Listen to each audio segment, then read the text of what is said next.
Good morning, Alex here, and I'm in Hat Yai, Thailand. And in today's video, I want to discuss with you some surprising reasons why financial independence is easier overseas. First reason is that you aren't stress spending, and if you do, you're not stress spending as much as you would back home. What do I mean by you're not stress spending as much? Well, in the US, when we're working our corporate jobs, maybe we work in a trade, we're dealing with a lot of stress. There's deadlines that are ever present, there's expectations that are ever present, and if we don't meet those on a long enough timeline, we can get canned.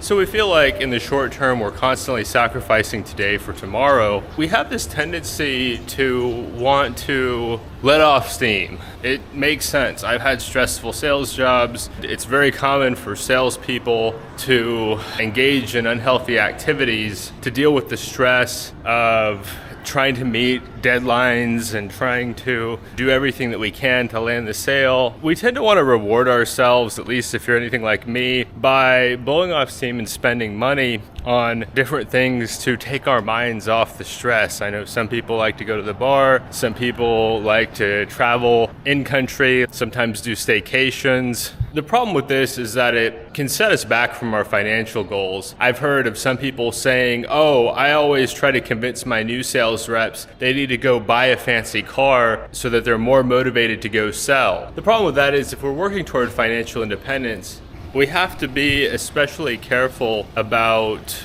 our spending. We have to track things very carefully. We have to avoid overspending on convenience and comforts. You get trapped in this situation, and I've gone through this, I know some people have as well, where you want to save your money, but you're so stressed in the moment that you go and stress spend. That's less of an issue if you're financially independent overseas because one, you can pick an area that's less stressful for you. I find Southeast Asia to be generally less stressful for myself, but also if I do get stressed out and I do go do a little bit of stress spending, typically it's much less than what I would spend back home. I can go out and have a great meal with a smoothie for $3 or $4, where in the States, that's more like $20, $30.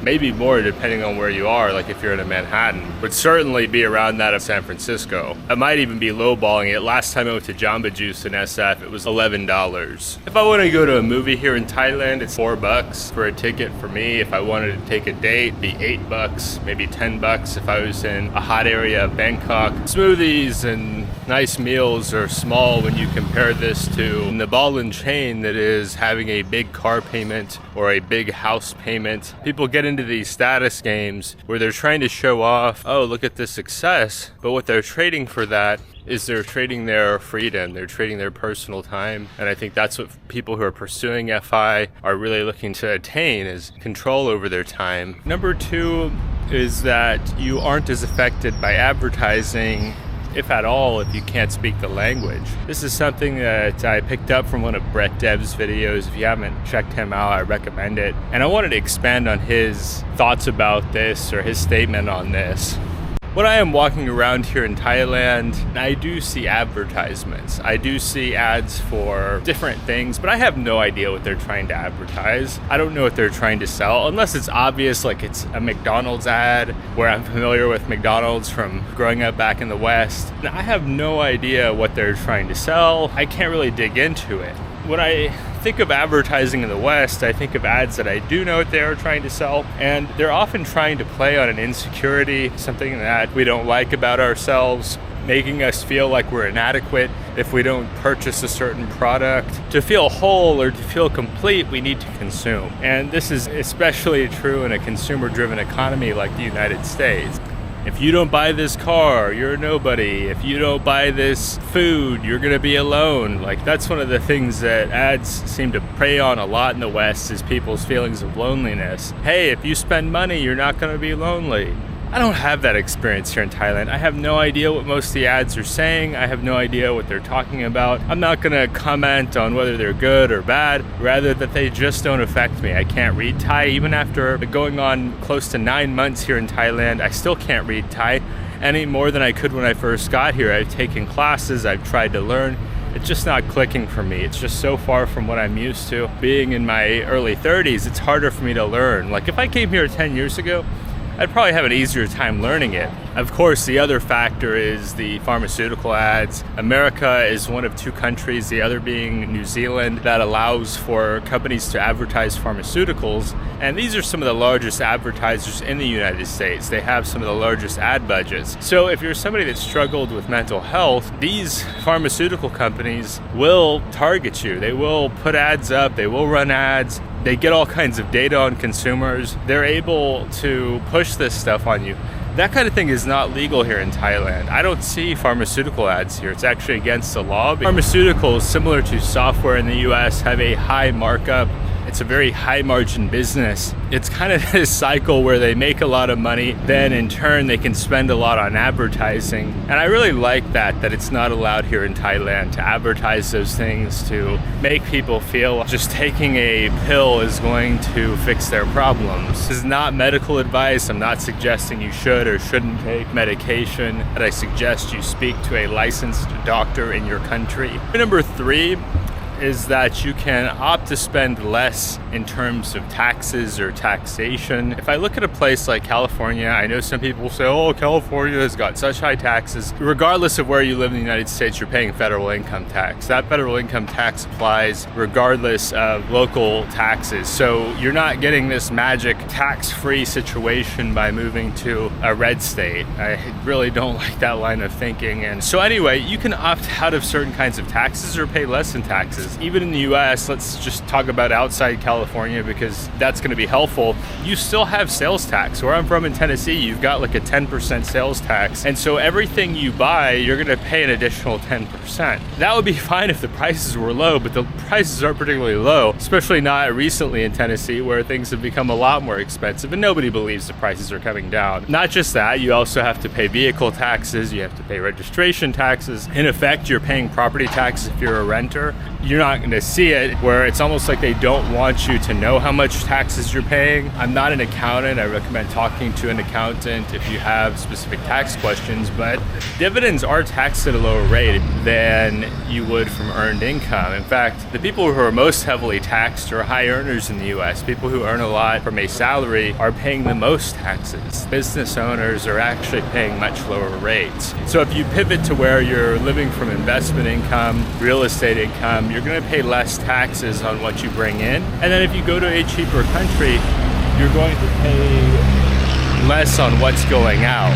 One final example about taxes you can opt out of by living overseas is if you move overseas and choose not to own a personal vehicle. In the US, owning a vehicle subjects you to a ton of taxes. You gotta pay to register it. You gotta have mandatory insurance. Oil change, which is taxed. All the services for the car are taxed. I opt out of all that. By living overseas, by not owning a car, I don't have to pay that. Also, with food and rent being cheaper, the taxes that are built into those aren't as expensive either. So there's just a lot of inflation of taxes that people have to pay due to high costs of living in the West that you can opt out of by living overseas to some extent. I'm not suggesting don't pay your taxes. I'm not suggesting you won't have any taxes, rather that they will be much less, and in some cases not apply. The fourth reason, this may be inconsequential to some people, but that is that you're less likely to be invited to expensive, high-cost events in some other countries just due to the fact that the average person has a lower income than, say, in the US. I remember back in the US, people are always inviting me to expensive events. Would you like to go out to this restaurant? Oh, by the way, it's going to be $50. Or,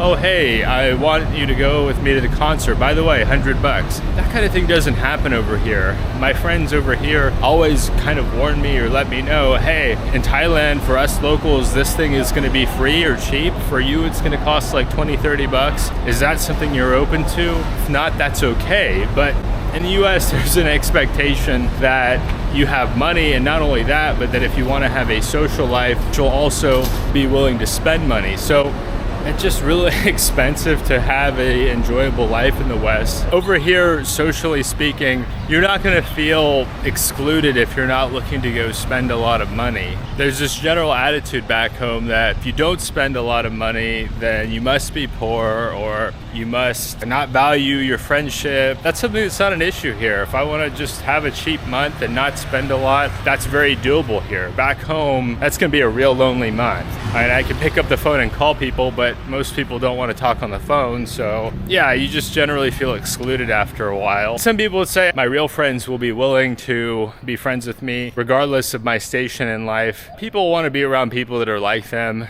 So naturally, if you have people with more disposable income, they're going to want to be around other people with disposable income. They're going to want to go do fun stuff. You just don't have as much pressure here to do that. I have meals with local friends, and we're just as happy spending $1.50 on dinner as we are spending $15 on dinner. You feel like more equal in some way. The fifth and final reason that you may find financial independence easier overseas is that you exist outside of the hierarchy status game. Now, I know a lot of people will suggest that status is a thing in all countries, and I'd agree with that. I'm not going to sit here and disagree with you. However, you don't have the same pressure, just like with the advertising I mentioned earlier. You're not going to be subjected to the same pressure necessarily of being high status over here. Now, if you want to date, is it going to come into question? To some extent, yes. They're going to want to know that you can afford basic bills and you can pay your rent and you can pay for food and transportation, but they're not looking for a CEO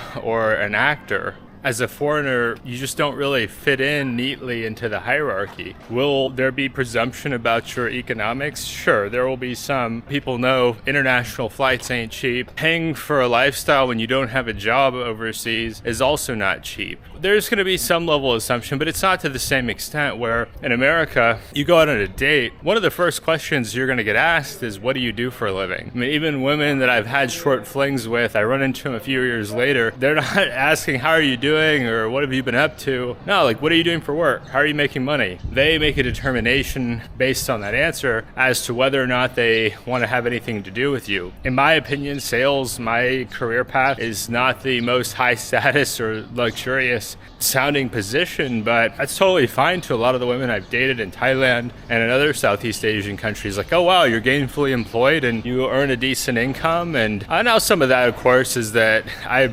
specifically focused on technical sales where there's high margin. But yeah, I've never had a woman over here ask me, what kind of car do you drive? What neighborhood do you live in? So I hope this video has been helpful for you. This has been 5 surprising reasons that financial independence can be easier overseas. Let me know what you think down in the comments. Have you found any of these to be true? Do any of these make sense to you? Do you disagree with any of these? We'll see you next time. Appreciate you watching.